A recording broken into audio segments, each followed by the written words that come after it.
మా latest videos కోసం మా ఈ తెలుగు న్యూస్ ఛానల్ సబ్స్క్రైబ్ చేసి గంట సింబల్ యాక్టివేట్ చేసుకోండి. రేపు మంగళవారం, పైగా పంచమి. తులసి ముక్కలు మొదట్లో ఇది పోస్తే చాలు, కష్టాలు కన్నీళ్లు పోతాయి. మంగళవారం రోజున తులసి ముక్క వద్ద చేసే ఈ ప్రత్యేకమైన ఆధ్యాత్మిక పరిహారం మీ జీవితంలోని కష్టాలను, కన్నీళ్లను శాశ్వతంగా దూరం చేసి అఖండ ఐశ్వర్యాన్ని మరియు సుఖ సంతోషాలను ప్రసాదిస్తుంది. హిందూ ధర్మశాస్త్రాల ప్రకారం మంగళవారం అంటేనే అత్యంత శక్తివంతమైన రోజుగా పరిగణించబడుతుంది. ఈ రోజున అంగారక గ్రహం మరియు ధైర్య సాహసాలకు ప్రతీక అయిన హనుమంతుని ఆరాధన విశేష ఫలితాలను ఇస్తుంది. సాధారణంగా చాలామంది జాతకంలో కుజదోషం లేదా అంగారక దోషం వల్ల వివాహ ఆలస్యం, అప్పుల బాధలు, భూ వివాదాలు మరియు ఇంట్లో తరచూ కలహాలు వంటి సమస్యలను ఎదుర్కొంటూ ఉంటారు. వీటన్నిటికీ పరిష్కారంగా మంగళవారం పూట తులసిమాతను ఆశ్రయించడం అత్యుత్తమ మార్గం. తులసి ముక్క కేవలం ఒక ముక్క మాత్రమే కాదు, అది సాక్షాత్తు శ్రీ మహావిష్ణువుకు అత్యంత ప్రియమైన మహాలక్ష్మి స్వరూపం. ఏ ఇంట్లో అయితే తులసి కోట పచ్చగా కళకళలాడుతూ ఉంటుందో అక్కడ లక్ష్మీదేవి కొలువై ఉంటుందని, ఆ ఇంటిపై ఎటువంటి దుష్టశక్తుల ప్రభావం ఉండదని పురాణాలు చెబుతున్నాయి. మంగళవారం రోజుల మంగళగౌరిని, తులసిమాతను పూజించడం వల్ల ఆ ఇంట్లోని స్త్రీలకు సౌభాగ్యం సిద్ధిస్తుంది. పురుషులకు వృత్తి ఉద్యోగాల్లో ఉన్న ఆటంకాలు తొలగిపోతాయి. మంగళవారం అంగారకుడికి అధిపతి కాబట్టి ఈ రోజున మనం చేసే ఈ తులసి పరిహారం మనలోని ఆత్మవిశ్వాసాన్ని పెంచి శత్రువులపై విజయాన్ని చేకూరుస్తుంది. ప్రతి మనిషి జీవితంలో ఒడిదుడుకులు సహజం, కానీ ఆ కష్టాల నుంచి గట్టెక్కించే శక్తి దైవారాధనకు మాత్రమే ఉంది. అందుకే మన పెద్దలు మంగళవారం పూట తులసి పూజకు అంత ప్రాముఖ్యత ఇచ్చారు.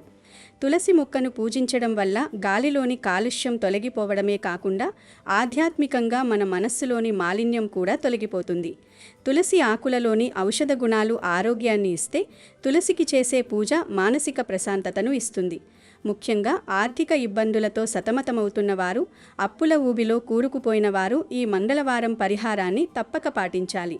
ఈ పరిహారం వెనుక ఉన్న అంతరార్థం ఏమిటంటే, ప్రకృతి సిద్ధమైన ద్రవ్యాలను తులసికి సమర్పించడం ద్వారా మనం భూదేవికి మరియు ప్రకృతి మాతకు మన కృతజ్ఞతను తెలుపుతున్నాము. దీనివల్ల విశ్వాంతరాళంలో ఉన్న సానుకూల శక్తి మన వైపు ఆకర్షించబడుతుంది.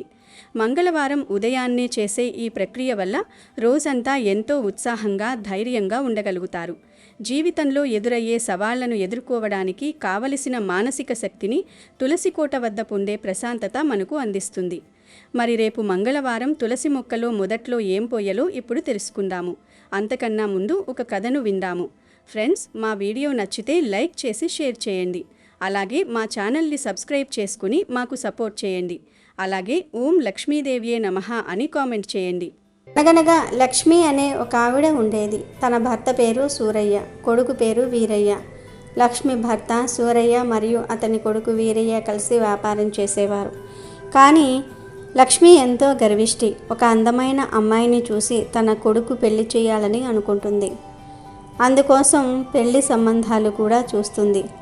ఒకరోజు పెళ్లి సంబంధం కోసం పురోహితుడు వారి ఇంటికి వస్తాడు.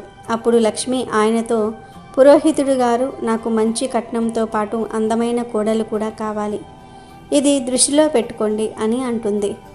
దానికి ఆ పురోహితుడు, అమ్మా, ఇప్పటి వరకు మీకు 100కు పైగా సంబంధాలు చూపించాను, కానీ ఏదీ మీకు నచ్చలేదు. ఏదో ఒక వెల్తి చూపిస్తూ ఉన్నారు. కట్నం బాగుంటే అమ్మాయి నచ్చదు, అమ్మాయి బాగుంటే కట్నం నచ్చదు. అయినా కూడా నా ప్రయత్నం నేను చేస్తాను అని అంటాడు. అప్పుడు లక్ష్మి భర్త సూరయ్య అక్కడకు వచ్చి నవ్వుతూ ఇలా అంటాడు, పురోహితుడు గారు, అమ్మాయి ఎలా ఉన్నా లక్ష్మికి కట్నం మాత్రం బాగా కావాలి, ఇంకా 4 చక్రాల బండి కూడా కావాలి అని అంటాడు. అప్పుడే వీరయ్య అక్కడికి వస్తాడు. అప్పుడు వీరయ్యను చూసి తండ్రి, ఏం వీరయ్య, ఏమంటావు, నీకు కూడా ఏమైనా కావాలా అని అడుగుతాడు.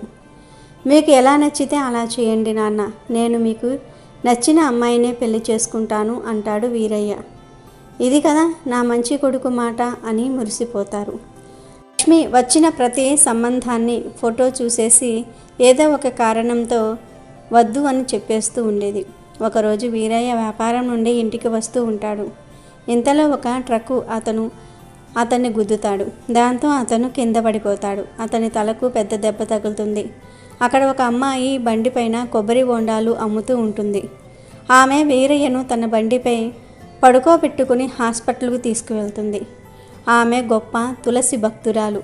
ఆమె మనసులోనే తులసిమాతకు దండం పెట్టుకుంటూ, హే తులసిమాత, ఈ అపరిచిత వ్యక్తిని రక్షించు తల్లి, ఇతనికి ఏమీ కానివ్వకమ్మా, ఇతనిపై నీ దయ ఉంచు తల్లి అని మొక్కుకుంటుంది. ఇంతలో డాక్టర్ ఆమె వద్దకు వచ్చి ఇతనికి ఇప్పుడు ప్రమాదం తప్పింది అని చెప్తారు. అప్పుడు ఆమె తులసిమాతకు శతకోటి దండాలు, నీకు ధన్యవాదాలు అమ్మా అని మనసులో అనుకుని, నేను అతనిని చూడవచ్చా డాక్టర్ అని అడుగుతుంది. దానికి డాక్టర్, అతను ఇప్పుడు మెలకువలో లేడు, ఇంతలోగా మీరు అతని వైద్యానికి సరిపడా డబ్బులు సమకూర్చండి అని చెప్తుంది. అప్పుడు ఆ మహిళ, నా దగ్గర అయితే అన్ని డబ్బులు లేవండి డాక్టర్ గారు, అతనికి మెలకువ రానివ్వండి, అప్పుడు వాళ్ళ ఇంట్లో వాళ్లకు చెప్దాము అని అంటుంది. సరే అంటారు డాక్టర్ గారు. కొంచెం సేపటికి వీరయ్యకు మెలకువ వస్తుంది. అతను డాక్టర్తో, డాక్టర్ గారు, నన్ను ఇక్కడికి ఎవరు తీసుకొచ్చారు, నా ప్రాణాలు ఎవరు కాపాడారు అని అడుగుతాడు. ఒక అమ్మాయి ఉంది, ఇప్పుడే పిలుస్తాను. ఆ అమ్మాయిని నర్సు వెళ్ళి పిలుచుకుని వస్తుంది. అప్పుడు వీరయ్య ఆమెతో, నా ప్రాణాలు కాపాడినందుకు నీకు నా హృదయపూర్వక ధన్యవాదాలు అని చెప్తాడు. మీ ఉపకారాన్ని నేను ఎప్పటికీ మర్చిపోలేని అని అంటాడు. అప్పుడు ఆమె, అయ్యో, ఒక మనిషిగా ఇది నా బాధ్యత, మీరు నా స్థానంలో ఉన్న మీరు కూడా అదే చేసేవారు అని అంటుంది. ఇంతలో వీరయ్య, మీ పేరు తెలుసుకోవచ్చా అని ఆమెను అడుగుతాడు. నా పేరు సుమతి అని చెప్తుంది. మీరు అక్కడ ఏం చేస్తూ ఉన్నారు అని మళ్ళీ అడుగుతాడు వీరయ్య.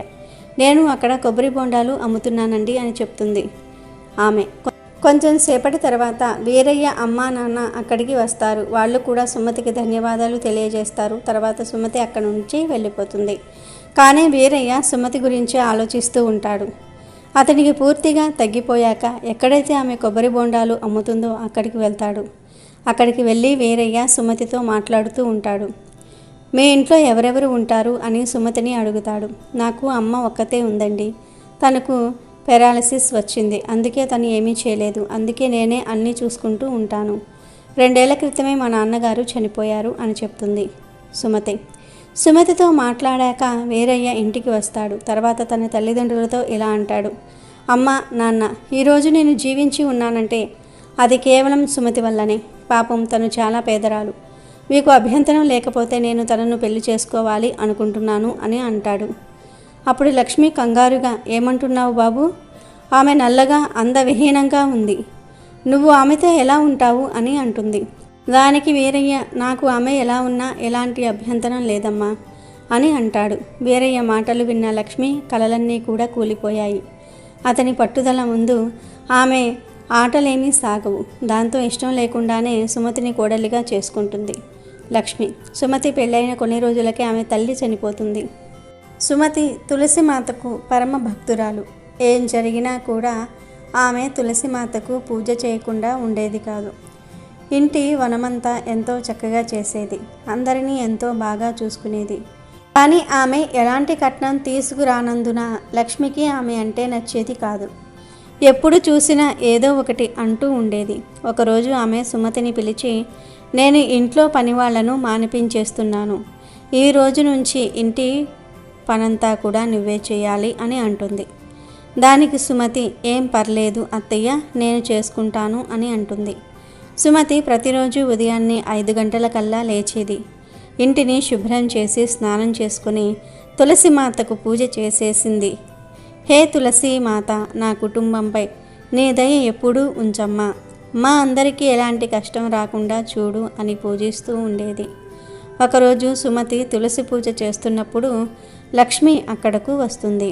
వచ్చి, ఓ నల్లమాత, ఎప్పుడూ నీ తులసిమాతతోనే ఉంటావా, లేదా నా కోసం కొంచెం టీ పెడతావా అని అరుస్తుంది. ఇప్పుడే పెడతాను అత్తయ్య, మీరు నిద్రపోతున్నారు కదా, అందుకే పెట్టలేదు అని అంటుంది సుమతి. అప్పుడు లక్ష్మి కోపంగా, అంటే ఏం చెప్పాలనుకుంటున్నావు, నేను ప్రొద్దున్నే లేచి అందరి కోసం టీ పెట్టాలా అని అడుగుతుంది. దానికి సుమతి, అలా నేనెక్కడ అన్నాను అత్తయ్య అని అంటుంది. ఇప్పుడు నన్ను ఎదిరించి కూడా మాట్లాడుతున్నావా, నాకు ఈ ఇంట్లో విలువే లేదు, ఏ పని చెయ్యవు, నీవు నీ తులసిమాత పూజలోనే ఉండు, ఇంటి పనంతా నేను చేసుకుంటాను, ఇదే కదా నీకు కావాలి, ఇప్పుడు ఇదొక్కటే ఉండిపోయింది నాకు అని అంటుంది లక్ష్మి. ఇంతలో వీరయ్య లేచి వస్తాడు. ఏమైందమ్మా, ఎందుకు అరుస్తున్నావు అని అడుగుతాడు. నేను అరుస్తున్నానా? నీ అందమైన భార్యను అడుగు. ఇప్పటి వరకు నాకు టీ కూడా ఇవ్వలేదు. నేను పొద్దెక్కేదాకా పడుకుంటున్నానని నాతో వాదిస్తుంది. ఈరోజు చూడడానికైనా నిన్ను ఇంతలా పెంచి పెద్ద చేశాను అని అంటుంది లక్ష్మి. అప్పుడు వీరయ్య, ఏంటి సుమతి, నువ్వు అమ్మతో ఎందుకు అలా మాట్లాడావు అని అడుగుతాడు. దానికి సుమతి, లేదండి, నేను అత్తగారితో అలా మాట్లాడలేదు అంటుంది. సరే సరే, ఏం జరిగినా మా అమ్మకు ఇంత కూడా ఇబ్బంది కలగకూడదు అని వీరయ్య సుమతికి చెప్పి అక్కడి నుండి వెళ్ళిపోతాడు. తర్వాత రోజుల్లో లక్ష్మి ఏదో ఒకటి చేసి సుమతిని ఇబ్బంది పెడుతూ ఉండేది. భర్త సూరయ్య ఎంత నచ్చ చెప్పినా కూడా ఆమె వినేది కాదు. నువ్వు చేసిన వాటికి ఫలితం అనుభవించే రోజు దగ్గరలోనే ఉంది లక్ష్మి. ఇంత మంచి కోడలు అదృష్టవంతులకే లభిస్తుంది. నువ్వు చూస్తే అందం, డబ్బులు కావాలంటావు. నిన్ను ఆ దేవుడు కూడా మార్చలేడు అని అంటాడు సూరయ్య. అప్పుడు లక్ష్మి, మీరే మెచ్చుకోవాలి ఆమెను. అందం లేదు, పైగా డబ్బు లేదు. ఇక్కడికి వచ్చి అర్హతే లేదు ఈమెకు అని అంటుంది. ఒక్కోసారి సుమతి వండిన వంటల్లో ఎవరూ చూడకుండా లక్ష్మి కొన్నిసార్లు ఉప్పు కలిపేది, కొన్నిసార్లు కారం కలిపేది. తర్వాత భోజనం చేసేటప్పుడు లక్ష్మి, చిచ్చి చిచ్చి, ఇది భోజనమా లేక విషమా? దీనిలో మొత్తం ఉప్పే ఉంది అనేది. ఈ భోజనం తినే విధంగా లేనే లేదు. ఎప్పుడైనా రుచిగా వంట వండావా? నీకు వంట చేయటమే రాదు. ఎప్పుడు చూసినా తులసిమాత పూజలోనే లీనమై ఉంటావు అని తిడుతుంది. అప్పుడు వీరయ్య కూడా ఆ భోజనం తిని, అవును, ఇందులో చాలా ఉప్పు ఉన్నది అంటాడు. కానీ నేను చాలా జాగ్రత్తగా ఉప్పు వేశానండి. అలా ఎలా అయింది అని సుమతి బాధపడుతుంది. అప్పుడు లక్ష్మి వీరయ్యతో, నేను మొదటే ఈమెను పెళ్లి చేసుకోవద్దని చెప్పాను, కానీ నువ్వు నా మాట ఎప్పుడు విన్నావు? ఇప్పుడు అనుభవించు అని అంటుంది. దాంతో వీరయ్య సుమతితో, నీకేమీ రాకపోతే అమ్మ దగ్గర నుంచి నేర్చుకోవచ్చు కదా అని చెప్పేసి కోపంగా వెళ్ళిపోతాడు. ఇలా రోజులు గడుస్తూ ఉంటాయి.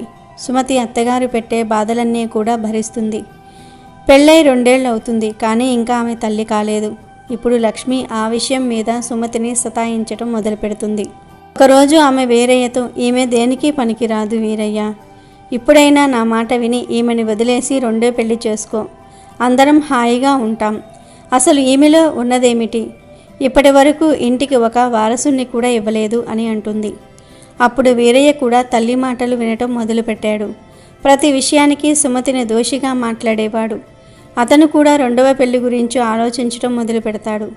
అమ్మా, కావాలంటే నాకు 2వ పెళ్లి కోసం అమ్మాయిని వెతుకు అని అంటాడు. అప్పుడు లక్ష్మి ఎంతో సంతోషించి, ఇప్పుడు కదా తెలివైన మాట చెప్పావు, నేను రేపే పురోహితుడితో మాట్లాడతాను అని అంటుంది. మరుసటి రోజు లక్ష్మి పురోహితుడిని పిలిచి మాట్లాడుతుంది. ఈ మాటలన్నీ కూడా సుమతి వింటుంది. దాంతో సుమతి ఎంతో బాధపడి తులసి కోట వద్దకు పరిగెత్తుకుని వెళ్ళి, అమ్మా, నన్ను ఎందుకు ఇలా శిక్షిస్తున్నావు? ఇలా జరగనివ్వకమ్మా, నా జీవితం పాడైపోతుంది. నా జీవితం పాడైపోతూ ఉంటే నువ్వు చూస్తూ ఊరుకోకూడదు అంటుంది. ఎంతలో లక్ష్మి అక్కడికి వస్తుంది. సుమతి జుట్టు పట్టుకుని, ఓ నంగనాచి, ఇక్కడ కూర్చుని ఏడుస్తున్నావు. నీ తులసిమాత ఏం చేయగలదు? వెళ్ళి ఇంటిని శుభ్రం చేయి. రేపు అమ్మాయి వాళ్ళు వస్తూ ఉన్నారు అని అంటుంది. అప్పుడు సుమతి, అత్తయ్య, నన్ను విడిచిపెట్టండి. మీరు ఇలా చేయకూడదు. నేను మీకు ఏం అన్యాయం చేశాను అని అంటుంది. ఎంతలో అక్కడికి వీరయ్య కూడా వస్తాడు. తన బెల్ట్ తీసి సుమతిని కొట్టడం మొదలు పెడతాడు. నువ్వు అమ్మ మాటలు వినవా? నన్ను 2వ పెళ్లి చేసుకోనివ్వవా? ఉండు, నీ పని చెప్తాను అని కొడుతూ ఉంటాడు. అప్పుడు అక్కడ ఉన్న తులసి కోటలో ఉన్న తులసి చెట్టు వేర్లు పెగలటం మొదలు పెడతాయి. ఆ వేర్లు పెరిగి పెరిగి బయటకు వచ్చి వీరయ్యను అతని తల్లిని కట్టివేస్తాయి. అప్పుడు వారిద్దరూ కూడా, అరెరే, ఏం జరుగుతుంది? తులసి చెట్టు వేళ్ళు ఎలా పెరిగాయి? ఏం జరుగుతుంది? రక్షించండి, ఎవరైనా కాపాడండి అని అరుస్తూ ఉంటారు. అప్పుడు తులసిమాత అక్కడ ప్రత్యక్షమవుతుంది. అప్పుడు సుమతి, అమ్మ, నువ్వే స్వయంగా వచ్చావా అని ఎంతో సంతోషపడుతుంది. అవును సుమతి, నేను నా బిడ్డను అలా దుఃఖంలో ఎలా విడిచిపెట్టగలను అని తులసిమాత పలుకుతుంది. అప్పుడు వీరయ్య అతని తల్లి, మమ్మల్ని క్షమించి తులసిమాత, మా వల్ల పెద్ద తప్పు జరిగింది. మేము సుమతిని చాలా కష్టపెట్టాము, మమ్మల్ని క్షమించమ్మా అని వేడుకుంటారు. అవునమ్మా, వీళ్ళను క్షమించి వదిలే. ఇది నా ప్రార్థన, వీళ్ళను క్షమించమ్మా అని సుమతి కూడా వేడుకుంటుంది. సరే, సుమతి చెప్పటం వల్ల మిమ్మల్ని నేను క్షమిస్తున్నాను. సుమతి, నువ్వు త్వరలోనే తల్లివయ్యేలాగా నీకు వరాన్ని ఇస్తున్నాను.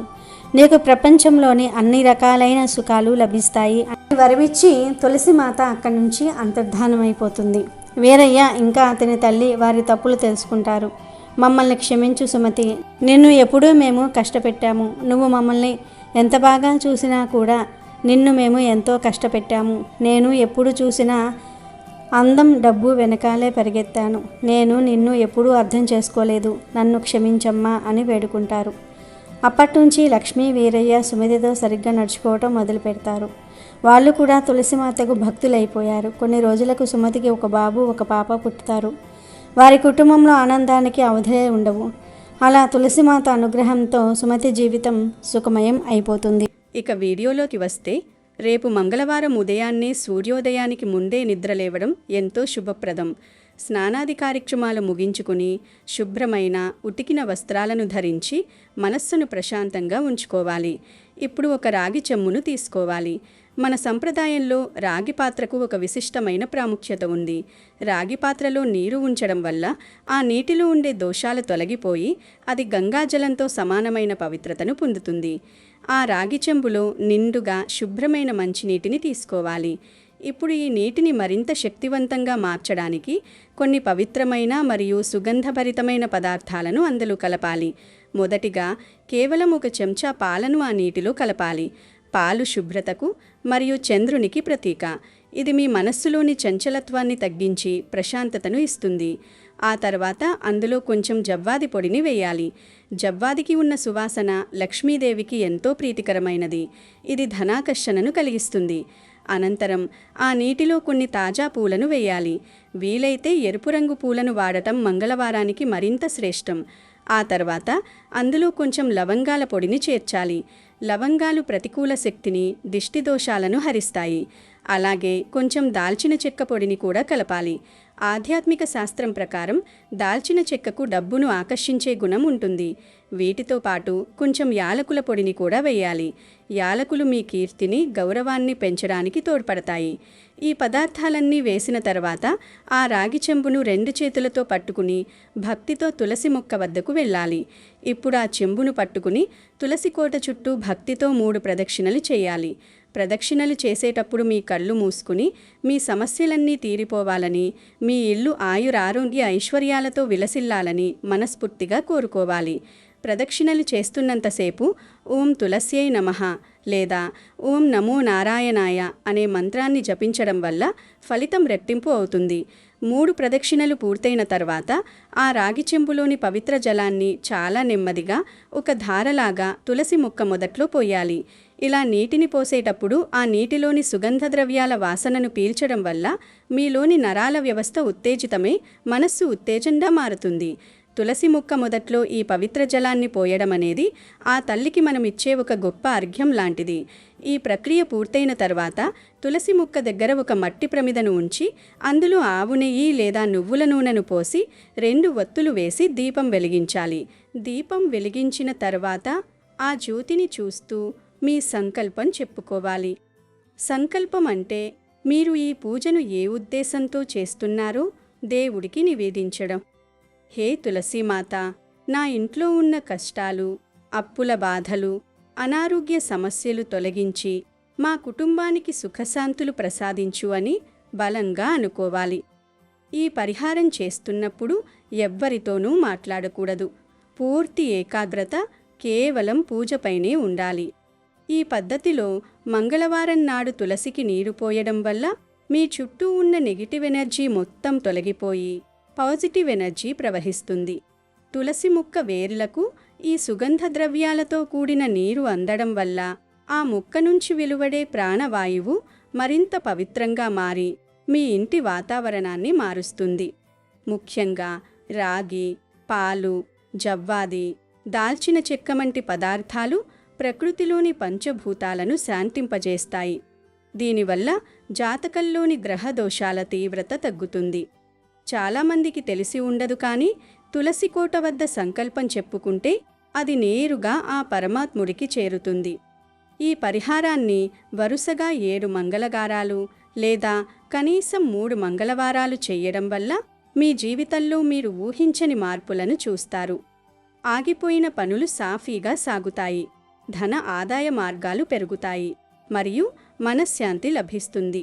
భక్తితో, నమ్మకంతో చేసే ఈ చిన్న పని మీ జీవితంలో పెద్ద వెలుగును నింపుతుంది. కాబట్టి రేపు వచ్చే మంగళవారాన్ని అస్సలు వదులుకోకుండా పైన చెప్పిన విధంగా రాగి చెంబులో పవిత్ర జలాన్ని సిద్ధం చేసుకుని తులసీమాతకు సమర్పించండి. మీ కష్టాలన్నీ ఆ తులసీమాత పాదాల చెంత సమర్పించి కొత్త ఉత్సాహంతో మీ పనులను ప్రారంభించండి. ఆ తల్లి అనుగ్రహం వల్ల మీకు సకల శుభాలు కలుగుతాయి. ఈ ప్రక్రియలో వాడే ప్రతి వస్తువుకు ఒక విశిష్టత ఉంది. అందుకే ఏ ఒక్కటి మరిచిపోకుండా శ్రద్ధగా ఈ పరిహారాన్ని పూర్తి చేయండి. వీడియో నచ్చితే లైక్ చేయండి, షేర్ చేయండి, బట్ సబ్స్క్రైబ్ చేసుకోవడం మర్చిపోవద్దు.